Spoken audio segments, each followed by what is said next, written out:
Tragedia. Tak źle jeszcze nie było. Takimi słowami witałem się z Wami po turnieju o Drzwi Gnieźnieńskie, w materiale, w którym analizowałem swoje partie, ale w te wakacje zagrałem w jeszcze jednym turnieju, mianowicie w 6. Koronie Średzkiej i tam było znacznie lepiej, jeszcze nie idealnie, ale analizami z tego właśnie turnieju chciałem się z Wami podzielić. Obszerną relację z tego fantastycznego turnieju, w którym było więcej nagród niż uczestników, w którym debiutanci zdobywali puchary i korony, znajdziecie na stronie warcaby.tv. Link do relacji podrzucam Wam w opisie filmu. Przeczytajcie koniecznie, bo gwarantuję, jeżeli się wybierzecie na ten turniej za rok, nie będziecie żałowali. W momencie publikacji tego materiału jestem w drodze do Gdańska, gdzie dzisiaj o 17 odbędzie się ślubowanie reprezentacji Polski na Mistrzostwa Europy Juniorów, a zaraz po ślubowaniu ruszamy wspólnie autokarem do Talina na ten turniej. Będę tam przez cały czas, niewykluczone, że z okazji tego właśnie wyjazdu pojawią się na kanale jakieś spontaniczne materiały, live'y albo transmisja z partii juniorów, więc koniecznie subskrybujcie kanał Warcaby, żeby nic Wam nie uciekło. A żeby ten materiał nie był zbyt długi, a zawarte w nim analizy zbyt powierzchowne, to postanowiłem podzielić go na dwie części. W dzisiejszej analiza moich partii z rund od 1. do 4, przy czym ta 4. to porażka z Kretesem w moim ulubionym debiucie Kellera, więc ta analiza jest szczególnie długa, głęboka i mam nadzieję, że Wam nie raz, nie dwa na turniejach się przyda, a za tydzień partie od 5. do 7 plus bonusy dzięki temu, że obraz z partii pierwszego, drugiego stolika był transmitowany na żywo w internecie, to możemy podejrzeć, co tam się wydarzyło i co lepiej wydarzyć się mogło. A teraz zapraszam do analizy. W pierwszej rundzie moim przeciwnikiem był Wojciech Woźniak, czyli zawodnik, który najczęściej występuje w strukturach stowarzyszenia Cross, dlatego, że jest osobą całkowicie niewidomą. Mam przyjemność być trenerem Wojtka właśnie w kadrze Crossu, no i muszę powiedzieć, że Wojtek jest niesamowicie osobą ambitną, wywiązującą się ze wszystkich zadań kadrowicza, no i możemy obserwować, jak jego poziom rośnie. W partii ze mną chyba trochę stracił motywację, bo zwykle gra znacznie silniej i w kluczowej pozycji, która powstała po 23 posunięciach, Wojtek musiał już teraz próbować przełamywać związanie krótkiego skrzydła, które ma miejsce po lewej stronie, patrząc od białych, wymianą 17-22. No i to jest częsty taki motyw, gdzie wykorzystujemy brak albo kamienia 44, albo 42 u białych i kiedy białe nie mogą pobić z 26 na 17, dlatego że dochodzi oddanie 24 na 29. Białe tracą 2 kamienie, a czarne lądują na 44. Tu byłaby to nawet pozycja wygrana dla czarnych. Dlatego po tej wymianie 17-22 białe musiałyby odbić na 17, czarne biją na 12, pozycja się wyrównuje i jeszcze dużo gry przed nami. Niestety dla Wojtka, zamiast tej wymiany 17-22 zagrał 7 na 12. No i teraz już związanie 31-27 jest przepotężne. Dlaczego? Dlatego, że w żaden sposób nie można go przełamać, bo nie można wybić 17-22. Ja biję na przykład z 28, po wszystkim ląduję na 17, mając piona więcej, no i wygraną pozycję. Tutaj świadomie też nie chciałem wcześniej kamienia podsuwać na 34, żeby nie było tych gruźb 23-29 z oddaniem 2 pionów, potem cofnięciem 13-18 i pobiciem 3 na damkę 48, bo tak często kontrgry mogłyby czarne szukać. Wiedząc, że nie może grać tutaj, Wojtek szuka dodatkowej przestrzeni.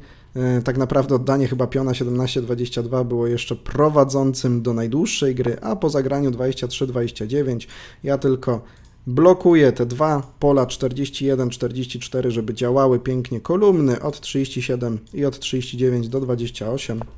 I po zagraniu 18 na 23, co było wymuszone wobec gruźb 28 na 23 albo 22. Dokładam jeszcze 49-44 i nie ma jak się obronić, moi drodzy, przed kolejną kombinacją, która idzie po 35-30. Wyrywam kamienia 19 i ląduję na 10, bijąc 2 piony. Tutaj jeszcze wspomnę Wam bardzo ważną rzecz, bo takie wyjście 23-29, jak zrobił Wojtek, to jest wyjście nazywane wyjściem Gestema, ale żeby ono było skuteczne, to właśnie białe piony muszą stać w takiej bandowej trójce 35, 30, 25, bo inaczej zawsze te groźby 35-30 z oddaniem, wyrwaniem 24, a potem 19 będą po prostu zabójcze. I tak, Wojtek jeszcze wymienił, ja biorę drugiego kamienia po 40-34. Chwilę później jeszcze miałem możliwość zrobić wymianę 3 za 3, zająć pole 29 i w tej pozycji Wojtek się poddał, bo po prostu nie ma gdzie grać, a kamienie na krótkim skrzydle jak były, tak dalej są związane. W drugiej rundzie naprzeciwko mnie usiadł reprezentant klubu z Choryńca, czyli z Podkarpacia, Kuba Papiernicki, 14-latek. No i generalnie obserwując to, co się działo na sali gry i grając z kilkoma młodymi zawodnikami, jestem pełen podziwu, że ci zawodnicy grają tak agresywnie, aktywnie, dokładnie. Wydaje mi się, że taka zmiana pokoleniowa w patrzeniu na trening warcabowy i tym, jak należy grać w warcaby, nastąpiła i myślę, że jesteśmy na bardzo dobrej drodze, jak nasza młodzież się rozwija i jak gra w warcaby, żeby ten poziom w Polsce dalej rósł. Pod tego wrażeniem jestem ogromnym. I w tej pozycji, po 46 ruchach, wydawało mi się, że znalazłem wreszcie kontynuację, żeby móc Kubę pokonać, ale nic bardziej mylnego. Korzystając z tego, że wcześniej wylądował jego kamień na polu 29, ja tutaj miałem taką ala półrogatkę, ale to żadna półrogatka bez kamienia białego 35, udało mi się znaleźć kontynuację, w której mogłem tego kamienia 29 wziąć w kleszcze. Problem tylko jest taki, że pionów na warcabnicy jest już bardzo mało. No i ostatecznie po zagraniu tych kleszczy i zejściu Kuby na 21 robię wymianę, która wydawała mi się forsowną drogą do zwycięstwa. Dlaczego? No bo działa kolumna 12/23, moje piony centralne są w jednej, właściwie w dwóch liniach bliżej damki przeciwnika niż piony białego. Wymuszam w ten sposób zagranie 43-38 na Kubie. Groże 23-29, nie można atakować 33-28, bo ja po prostu wchodzę na 30. A po tym zagraniu 18-22, no i wymuszone ostatnie praktycznie 40-35. Myślałem, że jestem w ogródku, witam się z gąską, tymczasem. Po ewentualnym zagraniu 12-18 jest, moi drodzy, kilka działających poświęceń. Albo 34-29 i 32-28, które już nie przegrywa dla białych, ale okazuje się, że jest jeszcze 21-17 i 33-28, które nawet może dać białym lepszą w tej partii końcówkę, bo czarne muszą poddać te dwa piony, jeżeli chcą uniknąć przegranej. W związku z tym trzeba było szukać alternatywy. I alternatywą, odpowiedzią na poświęcenia białych mogło być wykonanie poświęcenia z mojej strony. Ostatecznie zagrałem 24-29 i zagrałem z atakiem 22-28. No i w tej pozycji, w tej końcówce, praktycznie co ruch na różne sposoby Kuba mógł remisować. No ale bardzo ograniczony czasem. Przypomnijmy, że graliśmy bez czasu dodawanego, więc precyzyjne policzenie wszystkich kontynuacji w tej pozycji jest bardzo trudne. No są to momenty, gdzie najczęściej te partie będą i się na turnieju rozstrzygały. Teraz najlepszym posunięciem dla białych było zagrać 24/20. Jeżeli pobiłbym z 28/37, to pionek 20 oczywiście leci do damki. Przy moich centralnych pionach to nie jest pozycja do wygrania, a przy 25/14, słuchajcie, coś niesamowitego, 38/33, oddanie dwóch, wzięcie jednego. I mimo piona więcej czarnych, to struktury, jak te piony czarne są ułożone, po prostu nie dają najmniejszych szans na zwycięstwo. Po jakimś takim wariancie zawsze będzie wejście w bramkę 24-19 i remis. Więc to jest pierwszy sposób, jak można było to remisować białymi, ale sami chyba przyznacie, że całkiem trudny do znalezienia i na pewno wariant, który nie byłby pierwszym wyborem większości zawodników. Natomiast po odejściu 32-27, które miało miejsce w partii, ja atakuję 28-32. No i teraz co można było? Na przykład odejść 38/33, ja pędzę do damki i 27-22 okazuje się, że ciężko znaleźć jakąkolwiek sensowną kontynuację dla czarnych po zagraniu na 42, wejście na 18 i nawet gdybym chciał, bo teraz w tej pozycji oczywiście nie mogę wchodzić na damkę na 48, bo białe biją, damka jest od razu łapana.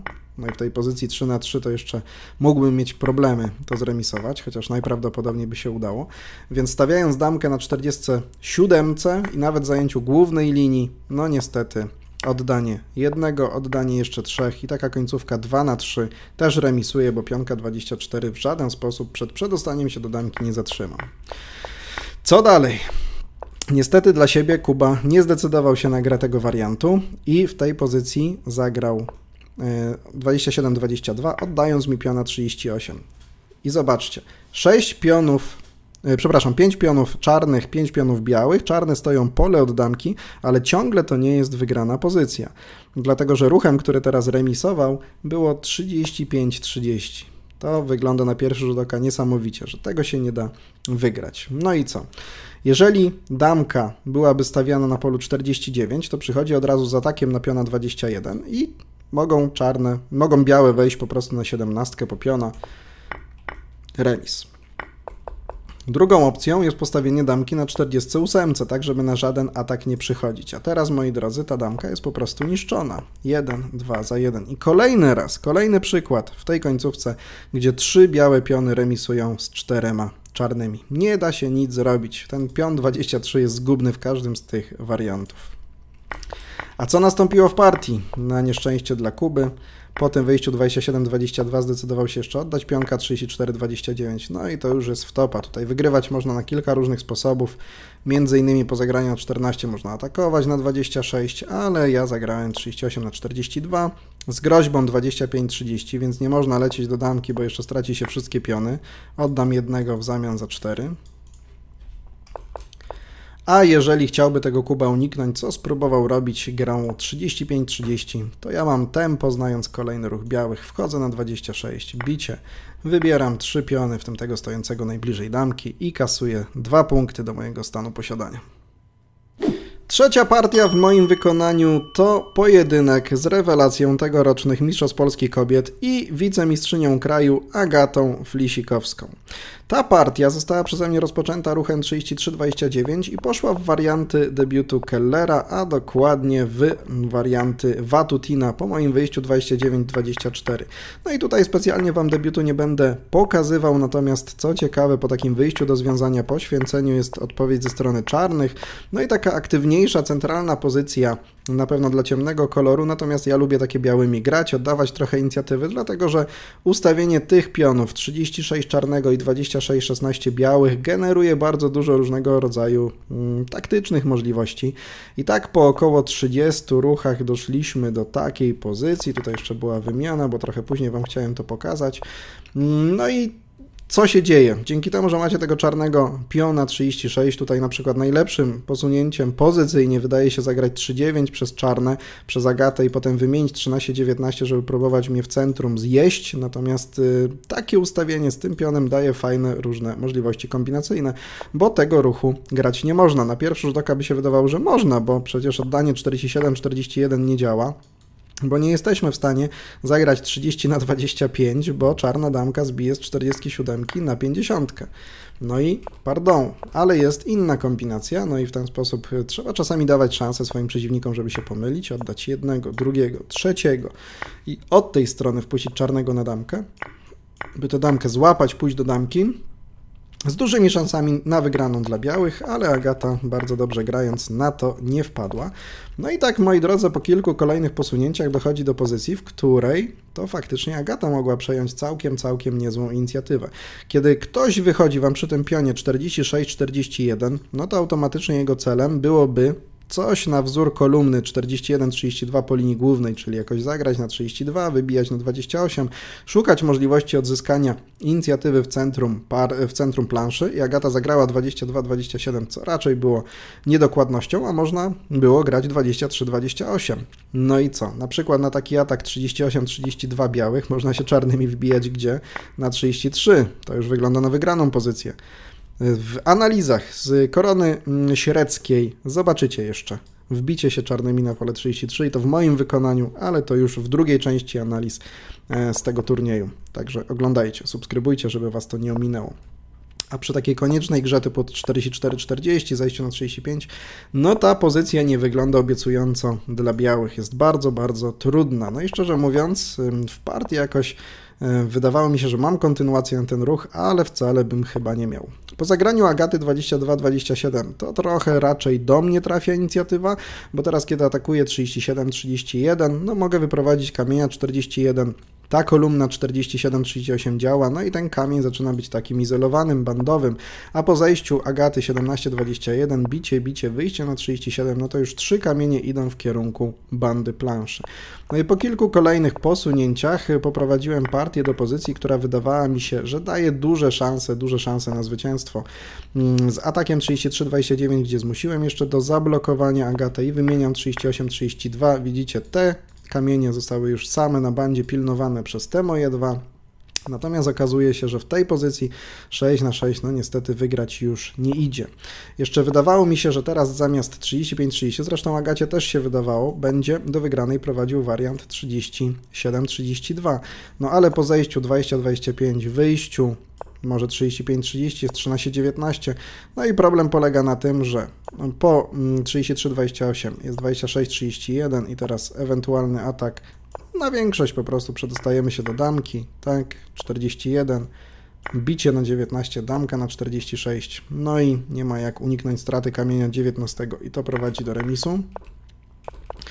A gdybym decydował się od razu w tej pozycji zaatakować 29-24, to jest ta większość, której oboje zgodnie wtedy nie widzieliśmy.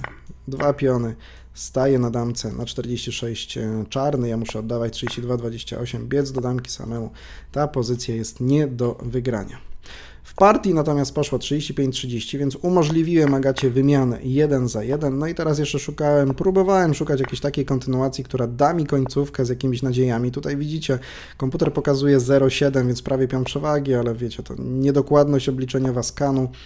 Po moim ataku 30-25, Agata zagrywa 13-19, tutaj szybko do remisu prowadzi odbicie do tyłu na 10, ale może obawiała się, że ja się dwoma pionami 23 i 26 do damki przedostanę, 4 na 3, że to będzie końcówka dla mnie do wygrania, pobiła na 28, no i tutaj jeszcze takie małe niebezpieczeństwo dla czarnych, które pionem 28 same sobie grodzą drogę czarnej damce po linii głównej, natomiast teraz zagrywa na 37 Agata, no jeżeli uda jej się na bardziej aktywnym polu ustawić tę damkę, no to oczywiście remis szybki, 27-32, jeszcze dałem szansę się jej pomylić, może by popełniła błąd, po prostu gdzieś mi oddając tego piona albo zagrywając na 48 i faktycznie miałbym wygraną końcówkę, tym bardziej, że sekundy zostawały na naszych zegarach, około minuty, ale Agata poprawnie zagrywa 37-42, bicie 3 na 2. Ja jeszcze przychodzę z taką groźbą, tylko to jest groźba remisowa, więc nawet można było tutaj wpaść. 1 za 1, bo idzie do damki. Ta pozycja się kończy podziałem punktów. Natomiast można było też dla bezpieczeństwa i spokoju oddać piona 36-41. No i tak w tym ustawieniu zgodziliśmy się na remis. Straciłem pierwszy punkt, pierwsza partia w kellerze w turnieju rozegrana. No i nadchodziła druga kellerowa partia. Już znacznie gorsza. I docieramy, moi drodzy, do czwartej, jak się później okazało, zgubnej dla mnie rundy. W tym pojedynku moim przeciwnikiem był mistrz krajowy Mateusz Lewandowski. No i podobnie jak rundę wcześniej, też grając białymi z Agatą Flisikowską, zdecydowałem się rozpocząć partię 33-29 i podobnie jak Agata, Mateusz sprowadza tę partię do wariantów Kellera, zagrywając 17-22. Po wyciąganiu pionów wzdłuż linii dwójnika, czyli takim standardowym kellerowym otwarciu, ja schodzę 31-26 i Mateusz w piątym ruchu zagrywa 16-21. Rundę wcześniej z Agatą wybrałem wariant Watutina, wymieniając 29-24. No i chciałem czegoś nowego, świeżego, no bo skoro mam okazję dosyć rzadko pograć, to chciałbym wybrać te warianty, których nie powtarzam runda po rundzie. Zagrałem 32-28, klasycznie 19-23 z wymianą na to pole. Mateusz, ja wychodzę 35, 10-14, 30-24, 5-10. No i białe stoją przed wyborem kontynuacji w tej pozycji. Nie chciałem grać tych wariantów, gdzie czarne idą do centrum, białe okrążają, bo je grywam dosyć często. Chciałem czegoś nowego, świeżego, co się okazało, jak wiecie, błędem. 33-28 z wymianą 22 na 33, 39 na 19, 14 na 23. No i zagrywam 38-32 i takim najbardziej klasycznym zagraniem ze strony czarnych jest 20-25, więc nie natychmiastowa obrona na to ewentualne 1 za 2 do niczego, to przecież dla białych nie prowadzi. Czarne odbijają tego piona atakiem 9-14, stoją w centrum, a ten klin biały wygląda na taki dosyć zagrożony.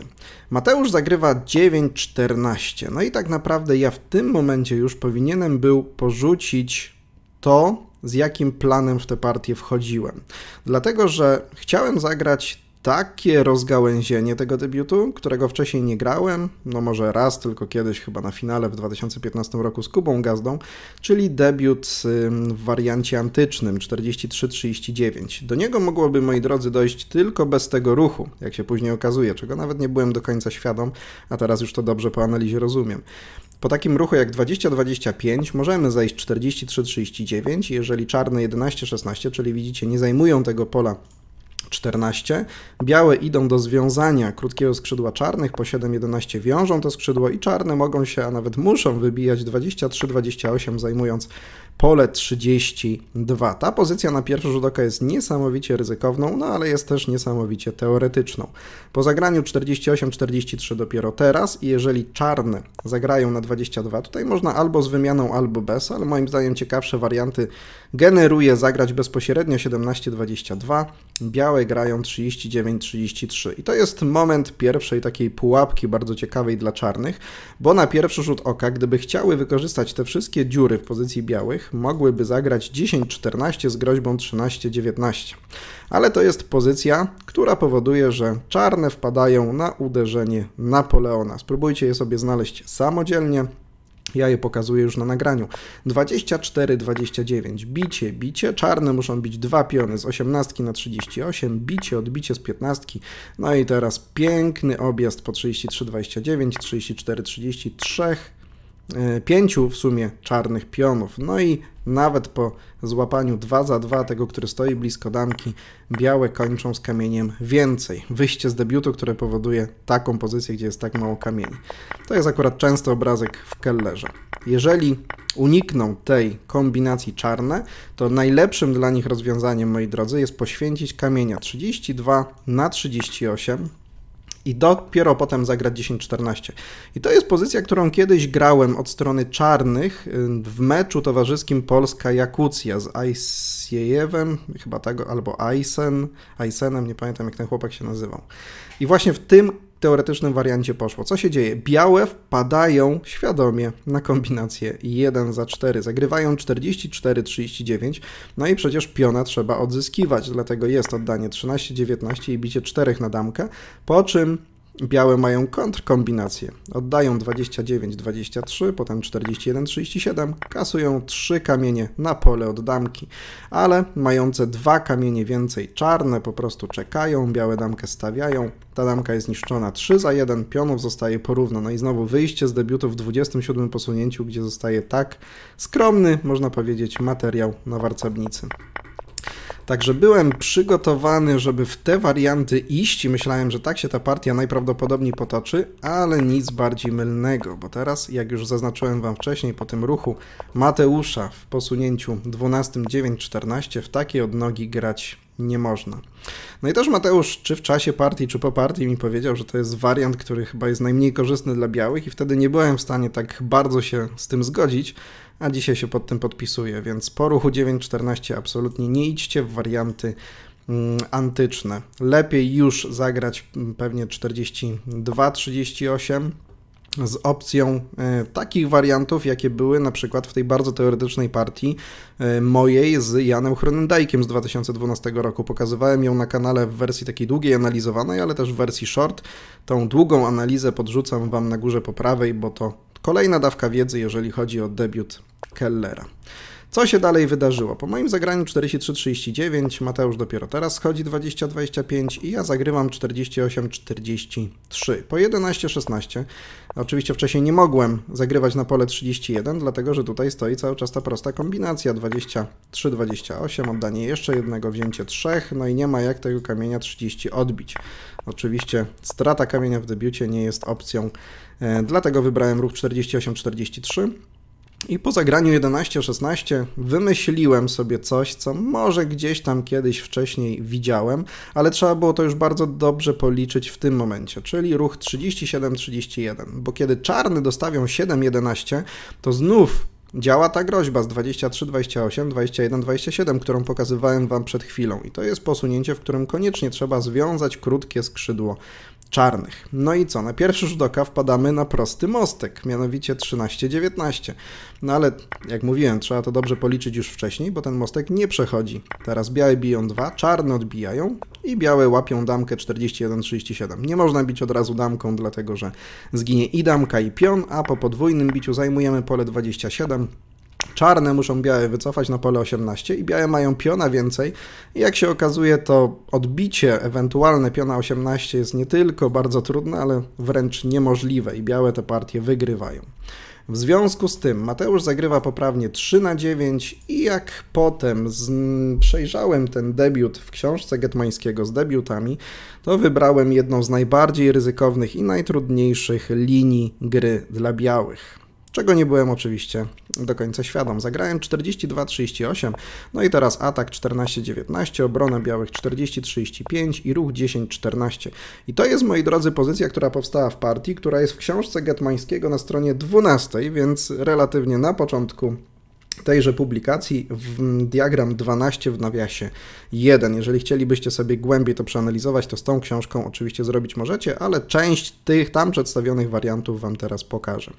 Książka zakłada 3 różne możliwości białych. 38-33, 36-31 i 44-40. Jedna jest najlepsza i jedna jest najgorsza. Pewnie jesteście w stanie sobie wyobrazić, którą wybrałem. I mimo tego, że ten ruch, który zrobiłem, wiem, z jakimi konsekwencjami może się wiązać, o czym zupełnie zapomniałem, co kompletnie zostało niesprawdzone przeze mnie. Być może to był powód tego, że to była 3. runda tego dnia, wcześniej miałem istny maraton i poczułem duże zmęczenie i problemy z dokładnymi obliczeniami, kalkulacjami, ale nie chcę na to zrzucać, bo po prostu tutaj wybór repertuaru debiutowego do tego, jaka pozycja powstała, no też był z mojej strony błędny i to w debiucie Kellera, który lubię, który wydawało mi się, że całkiem dobrze znam, pamiętam. Czasami ta zmiana jednego tempa powoduje tak wywróconą do góry nogami trudną pozycję do kalkulacji, że ciężko to jest ogarnąć, więc długie lata życia można spędzić nad analizą tego właśnie debiutu w tych różnych wariantach i trzeba je przypominać potem, bo bardzo łatwo się po prostu w nim pomylić. Najlepszym zagraniem, może zanim powiem o tym najlepszym zagraniu, bo nie będę analizował wariantu 38-33. Ten film byłby za długi, do tego Was odsyłam do książki. Pokażę Wam, co zrobiłem nie tak. Zagrałem, moi drodzy, 44-40, co kalkulacyjnie na pierwszy rzut oka i kilka minut, a może nawet kilkanaście minut kalkulacji wydawało mi się ok. Przegrywa, bo wpada na kombinację. Spróbujcie sobie ją znaleźć sami. To jest całkiem klasyczna kombinacja w debiucie Kellera w tego typu pozycjach. No i niestety na nią wpadłem i to już było gwoździem do mojej trumny i porażki w 4. rundzie. Jak wiecie, to mi zamknęło drogę do podium, bo potem wszystkie partie do końca wygrałem, ale to wystarczyło jedynie do zajęcia 4. miejsca. No pocieszenie wyprzedziłem Mateusza, który był 5. i zgromadził punkt mniej. No ale on grał cały czas na górze, ja wchodziłem od dołu. Czarne, moi drodzy, oddają 23-28, bicie, 17-21, bicie z 12/32. To jeszcze Wam wtrącę, że odszedłem od warcabnicy po zrobieniu tego ruchu 44-40. Minęło kilka minut, kiedy jeszcze Mateusz sprawdzał te kombinacje, przychodzę i po przyjściu od razu macie często świeże spojrzenie, więc odchodzenie od warcabnicy i kilka sekund, czy czasami nawet minut takiego ochłonięcia, odejścia od Waszej pozycji może sprawić, że jak podejdziecie z tym świeżym spojrzeniem, to znajdziecie coś, czego nie widzieliście wcześniej. I ja od razu zobaczyłem tę kombinację i w momencie, kiedy ją zobaczyłem, to Mateusz właśnie wyciągał rękę po piona 23-28. Białe biją 2 na damkę i jeszcze 13-19, czyli wyrwanie kamienia 24, który przeszkadza właściwie pobić, a damka jest sprowadzana na pole 20 i czarne objeżdżają damkę, 3 piony, kończą z pionem więcej, no i okazuje się, że też, tak jak w wcześniejszych rozważaniach mojego daleko wysuniętego piona nie można było zabrać, tak tego 32 też się nie udaje zabrać i to jest pozycja dla czarnych wygrana. I tak też ta partia potem się skończyła. Wracając do kluczowej pozycji, co powinienem grać? W tych 3 ruchach zaproponowanych najlepszym jest ten, który tam od razu wspominałem Mateuszowi, że go rozważałem i powinienem był go wybrać 36-31. Natomiast sposób, w jaki trzeba się tutaj białymi obronić do końca w tej pozycji jest niesłychanie trudny. I nie wiem, czy bym dał radę, szczerze mówiąc. Teraz, jak już sobie to przeanalizowałem, będę wiedział. Mam nadzieję, że to dla Was też będzie cenna dawka informacji, żebyście w tych pozycjach potrafili się wybronić. 14-19 po pierwsze, moi drodzy. Pierwsza sprawa jest taka, że w tym wypadku, co często akurat ma miejsce w Kellerze, że na chwilę poświęcamy klina po to, żeby wyjść z pola 40 i potem go zaatakować na 35, nie można bronić się przez 44. Oj, wybaczcie, bo przeskoczyło mi. Nie wolno się bronić przez 44-40. Dlaczego? Zróbmy to w ten sposób. Bicie, próbujecie odbić zagraniem 40-35, no i trzeba cały czas pamiętać o ustawionej przez czarne większości 17/22. Teraz wystarczy, że zmuszą czarne białego do pobicia 3 pionów, same odbijają 3, no i oczywiście gdyby białe pobiły 49/40, to czarne lądują na damce i to z pionem więcej, a po biciu 35/24 czarne stawiają damkę i tej damki też nie ma jak wybrać. Więc nie z 44 w tejże pozycji, po ataku 14-19, a wyłącznie z 45. Bicie, atak 40-35, kolejny raz do ataku tego kamienia klinowego wychodzą czarne 9-14, bicie. No i teraz, moi drodzy, bardzo dobry, ciekawy ruch, żeby nie grać od razu tego 14-19. Dlaczego? Bo jest taka opcja 41-36, bicie i kiedy białym udało się stworzyć luki na obu polach 7 i 9, działa większość 27-22. Wyrwanie 2 pionów, wzięcie 2 i gdyby teraz czarne chciały tego piona usunąć, no to zobaczcie, że pozycja na pierwszy rzut oka wygląda dla białych bardzo korzystnie. Związanie krótkiego skrzydła utrzymane, nie można wychodzić ani 17, ani 21, wystarczy jakoś zagrać 38-33 i niewykluczone, że ta pozycja dla białych jest wygrana. W związku z czym przed atakiem 14-19 trzeba zagrać ten kosmiczny ruch kolejny w tejże pozycji 2/7. Co się dzieje dalej? Białe czekają 41-37. Oczywiście nie można zagrywać 44/40, bo jest proste 2/2 z oddaniem. Pokażę Wam to może, żeby było łatwiej to sobie zwizualizować. 15-20, 25-30. Czarne by wylądowały na 45. W pozycjach kellerowych ten klin jest dosyć słabym klinem i trzeba z nim bardzo uważnie grać. Więc 41-36. Teraz dopiero atak 14-19, wychodzimy 4 do obrony, no i teraz już nie przechodzi 17-22, ta wspomniana wcześniej większość. Dlaczego? Bo bijemy 3 za 3, bijemy z 24 i po postawieniu 44/50 jest kontrkombinacja 27-21, 1 za 3 na damkę. Ta damka jest niszczona 1 za 1, no i 47-41 ustawiamy szereg różnego rodzaju pułapek na damkę. Kiedy ona przyjdzie na 39, to będzie zniszczona większością po ruchu 38-33. Jedyny sposób poprawnego bicia dla czarnych to jest zgarnięcie 3 kamieni w zamian za jedną damkę. I zostaje pozycja remisowa. Jedziemy dalej.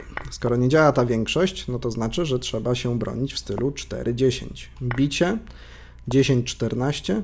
No i to jest pozycja, w której białe, a dokładnie Milenko Lepsić, udowodnił, że nawet z 2 pionami więcej można tę partię zremisować. Natomiast zobaczcie, że to jest cały czas droga obrony dla białych.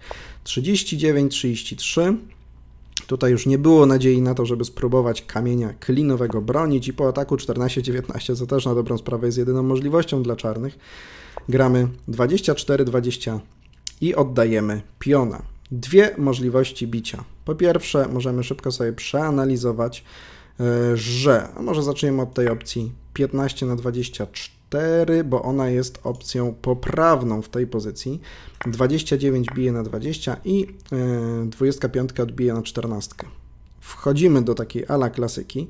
No i teraz, gdyby czarne decydowały się zagrać 14-20, no to łatwo sobie wyobrazić, że jedynym pionkiem grającym jest właśnie ta 20 i ona zaraz przyjdzie albo na 24, albo na 25 i tutaj można szybko pozbawić czarne możliwości jakiejkolwiek kontynuacji, więc czarne muszą tę pozycję przełamać. 23-29, a teraz mamy do czynienia z kombinacją 38-33, 38/47, oddanie jeszcze 2 pionów, wykorzystanie damki, która została przez nas samych sprowadzona i po wyjściu teraz czarnych 21-27 mamy pozycję 7 czarnych pionów na 5 białych i to jest pozycja remisowa. I to jest esencja tej analizy, 2 piony mniej prowadzące do remisu. Tymczasem okazuje się, że gdyby jeszcze w tym momencie oddawania piona źle pobiły czarne, czyli nie do przodu, a do tyłu, 25/14, to jeszcze białe mogłyby tę pozycję wygrywać. W jaki sposób? No kolejny raz, kleszcze, wiążemy tego piona centralnego 23, czarne wychodzą 15-20, no bo gdyby wychodziły 14-20, no to tutaj mamy te wszystkie groźby 27-22 z biciem na dziewiątkę, więc to odpada, musi być 15-20, 43-39, no i co? Teraz po zejściu 20-25 białe grożą 29-24, więc trzeba oddawać piona 18-22, białe biją z 27, bicie. No i teraz po 38-33, 20-24 i 31-27 to jest jeszcze pozycja, którą silnik ocenia jako prawie pion przewagi dla białych, więc nawet z poświęceniem jednego piona, a nieprawidłowym biciem czarnych można by było wyjść z lepszą pozycją. Ten wariant debiutu Kellera jest po prostu kosmiczny, na pewno zły. Był to z mojej strony wybór, jeżeli chodzi o tempo, które graliśmy w Środzie Śląskiej, bo to było 1,5 godziny bez dodawanego czasu, a jeżeli nie pamięta, nie zna się tego wszystkiego na glans, to lepiej po prostu takich wyborów nie dokonywać. Ale co bardzo ważne, każda porażka musi nieść ze sobą jakąś lekcję. Musimy umieć z niej wyciągnąć jakieś wnioski albo nauczyć się czegoś nowego. Mi ta partia, mimo tego, że przegrana, za co gratuluję Mateuszowi, że właściwie lepiej ode mnie do niej poszedł i z lepszym wynikiem skończył, nauczyła wielu rzeczy. Na pewno dużo więcej wiem o wariancie antycznym i wiem, w jaki sposób jednak wybierać ten repertuar debiutowy w turniejach z tym tempem. I to na tyle z pierwszej części analiz partii z 6. korony średzkiej. Dzięki za oglądanie do końca. Pamiętajcie o zostawieniu łapki w górę pod filmem i subskrypcji kanału Warcaby. I do zobaczenia w następnym filmie.